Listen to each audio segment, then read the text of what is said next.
Si tu es béni par cette parole, le Saint-Esprit te demande de partager cette vidéo. Nous allons parler d'un sujet capital, chers frères et sœurs. Les conséquences de la vérité et du mensonge. Oui, mon frère, ma sœur, c'est une vérité.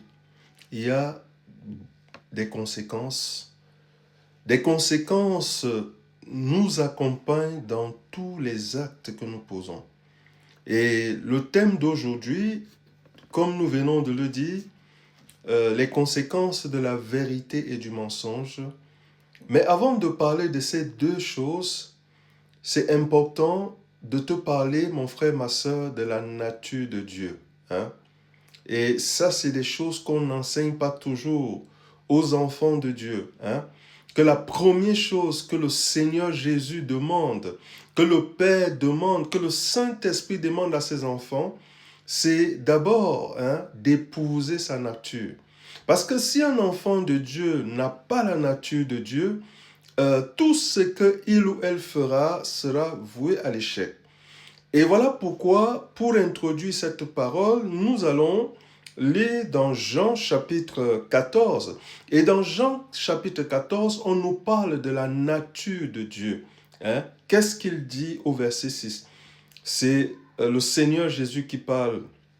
Et Jésus lui dit, « Je suis le chemin, la vérité et la vie.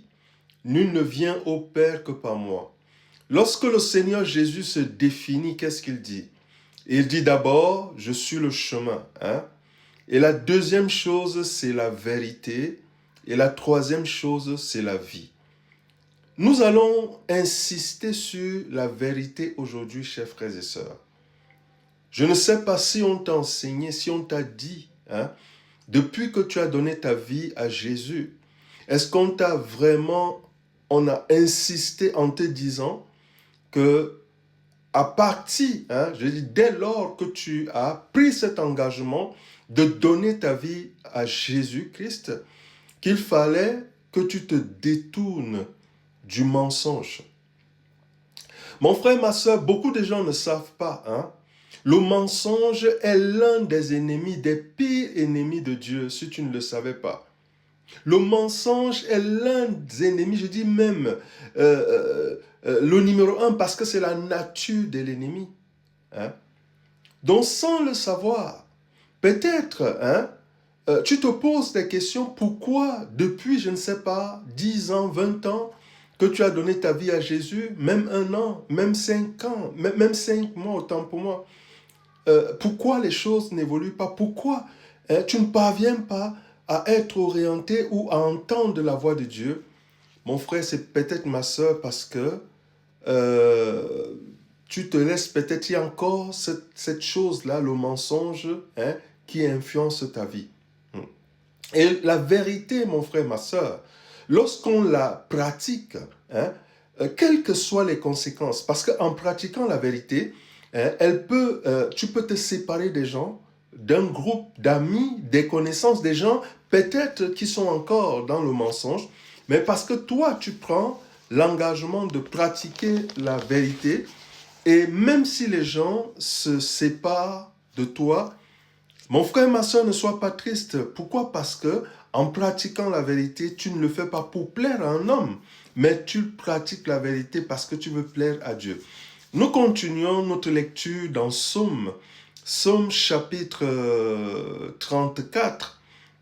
Et dans Psaume chapitre 34, nous allons voir quelque chose de fondamental. Et ce que nous allons lire dans Psaume 34, nous lisons à compter du verset 12. Qu'est-ce que le verset 12 nous dit? Et le verset commence en disant, « Venez mes fils et mes filles, écoutez-moi, je vous enseignerai la crainte de l'Éternel. » Et le verset 13 dit, « Quel est l'homme qui aime la vie ou la femme qui aime la vie, qui désire la prolonger pour jouir du bonheur. » Et maintenant, le verset 14 clarifie le fondamental, c'est « Préserve ta langue du mal et tes lèvres des paroles trompeuses. Est-ce que tu comprends, mon frère, ma soeur? Il y a d'abord, préserve ta langue du mal. Et la deuxième chose, c'est et tes lèvres des paroles trompeuses. Les paroles trompeuses ici vont de pair avec le mensonge. Mon frère, ma soeur, il y a des conséquences si on ne t'avait pas dit. Il y a des conséquences dans la vie de celles et ceux qui marchent encore dans, je vais dire, le mensonge. Pourquoi? Parce que ça empêche au domaine de ta vie d'évoluer. Et comprends, mon frère, ma soeur, qu'une personne qui marche qui pratique encore le mensonge, cette personne-là est localisée, c'est-à-dire que c'est une personne que le monde des ténèbres localise, donc ils peuvent savoir ce que tu fais. Pourquoi? Parce que tu leur appartiens. Alors que en pratiquant la vérité, tu te sépares de tout ce qui est mensonge. Nous continuons notre lecture dans 3 Jean qui nous parle d'une chose fondamentale, de ce qui fait la joie de Dieu. La joie de Dieu, c'est quoi? C'est dans 3 Jean chapitre 1, 3 Jean chapitre 1, et nous lisons le verset 4. Et le verset 4 dit une chose fondamentale. Il dit quoi? Je n'ai pas de plus grande joie que d'apprendre que mes enfants marchent dans la vérité. Est-ce que tu comprends, mon frère, ma soeur?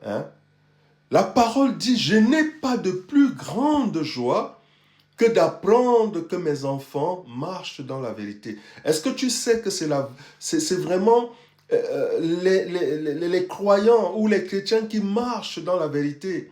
Qu'est-ce qu'ils font? Elles réjouissent le cœur de Dieu. Parce que la parole dit, je n'ai pas de plus grande joie que d'apprendre que mes enfants marchent dans la vérité. Pourquoi? Parce que c'est la nature de Dieu. Mais il y a des gens peut-être qui se posent des questions. Je prie, on m'a dit de prier, on m'a dit de jeûner.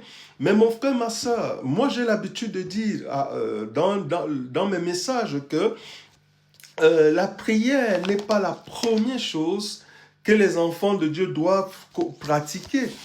Quand nous venons devant le Seigneur, devant notre Père, nous faisons d'abord sa volonté. Et peut-être tu ne savais pas, on t'a dit que la volonté de Dieu, c'est prier beaucoup, c'est jeûner beaucoup.